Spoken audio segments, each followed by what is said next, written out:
So if I can be honest with you all, my heart is very heavy today. And my heart is heavy because I came across two separate articles or two separate sources online where it spoke about two young black women who committed suicide. One of them was 23 and one of them was 26. And I think one of them, the 26-year-old, was, I think, Miss Jamaica something. She was Jamaican. And it really just bothered me because 23 and 26 are very, very young ages, and suicide is hard to grasp for anybody of any age or gender. But when we talk about young women, young black women who feel as if they have no hope and who feel like they are confident in their decision to end their own life, it just hurts. It hurts me. To have no hope, I think it's just one of the worst mental states you can be in, because when you feel like there's no point to anything, when you feel like you just want to throw in a towel and you're feeling that terribly mentally and emotionally to come up with a plan to end your own life because you feel just that terrible inside, it's just really affecting me. A lot of times we look at the physical, we might say, oh, well, she was beautiful, or oh my goodness, she was Miss Jamaica, or she had these degrees, she did this, she did that, she worked out, she had a family. Like, we have so many things that we think from the outside looking in would disqualify somebody from wanting to take their own life, but we really don't know what they have going on mentally and emotionally. And that's scary, because a lot of us, especially in this day and age of social media, we want to just look the part.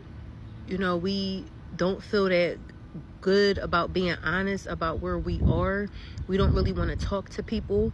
We don't want to be vulnerable or transparent about what we're going through, what might have happened to us that we don't really want to share, because we don't want anybody looking at us differently.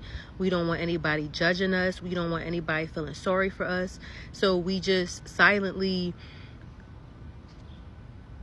just break down inside, you know? And so I just want to mention that there is hope available, okay?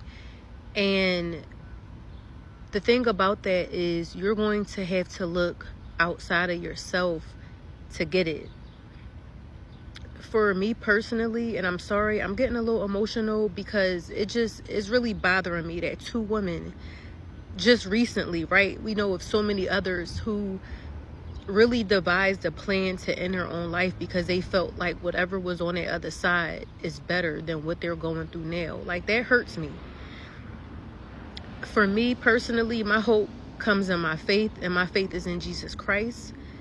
And it's not a matter of me saying that just because it sounds good.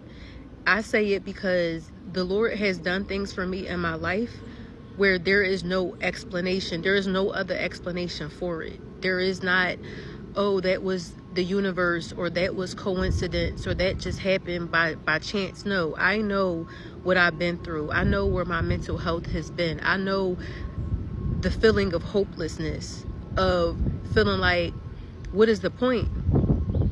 And I know that when I chose to really take a step back and look at what's important, not what my family might have said was important, not what society might have said was important, not what social media might have said was important, but what I feel like is important to me, that was when the Lord made himself real to me. So that's why I just feel compelled to share this, because there's a lot of people, men and women, who feel like, what is the point of all of this? Every day on the news, we hear something crazy happening. There's, you know, so much violence. There's so much just lack of respect and consideration. When you out and about, people just are not kind, not nice. Like I said, you hear on the news or on your phone, it's always something. It's just negativity. It's just hopelessness. But regardless of what it looks like, there is hope available. You'll have to look for it, search for it.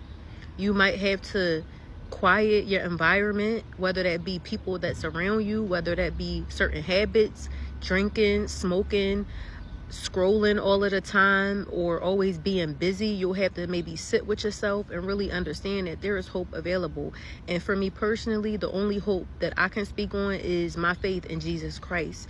He has given me peace in my life. He has given me joy in my life. He has given me purpose. He has given me fulfillment. He has given me positivity. He has allowed me to not really depend on substances or people for my survival.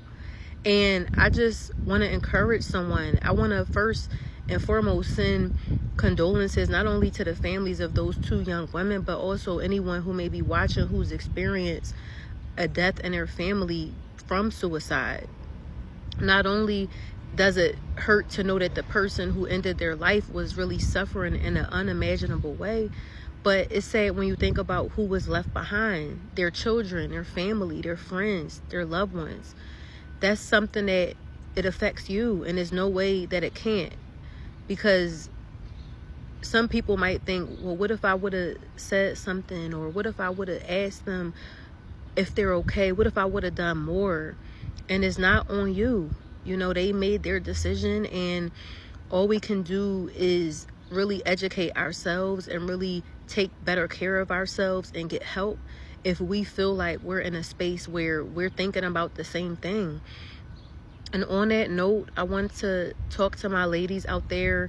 This Thursday, I'm very excited to announce that the Safe Haven will be going live and in person in West Philadelphia. One of my goals and one of my reasons for the Safe Haven is so that us women can come together in an environment where we feel like we could talk about what we are going through openly. There's no competition, there's no comparison, there's no judgment, there is no looking down, because this is for women of all ages. This is for the older ladies to be able to help empower and educate the younger ones, and vice versa, the younger ones to be supportive of the older ones, or whoever, you know, whatever the age group is, just helping each other, talking about some real things. And one of the things that we'll be talking about this Thursday is the power, or how important it is to take a pause, to just, again, put ourselves in environments on a regular basis that kind of make us sit down, not be busy, not do for anybody else, but do for ourselves, and really tune into what we need. If we need rest, tune into that. If we need a break from somebody or something, tuning into that. If we need to understand that, yes, we can take pride in taking care of everyone else, but we also have to take pride in taking care of ourselves, and not feeling like us slowing down is an issue, or it makes us look weak, or it makes us look like we're not capable. So if you're interested in attending the Safe Haven, if you're in the Philadelphia area and you don't mind coming out to West Philadelphia at 1:30 p.m., please leave a comment and I'll be sure to get you the information for the Safe Haven. My plan is to do this the first Thursday of every month, so that we as women are literally able to be in a safe haven and know that what we say there will stay there. And of course, if you have a person in your life, a young lady or even not so young, who you feel this could benefit, please be sure to send her this information and leave a comment if you're interested, and I will most certainly get you that information.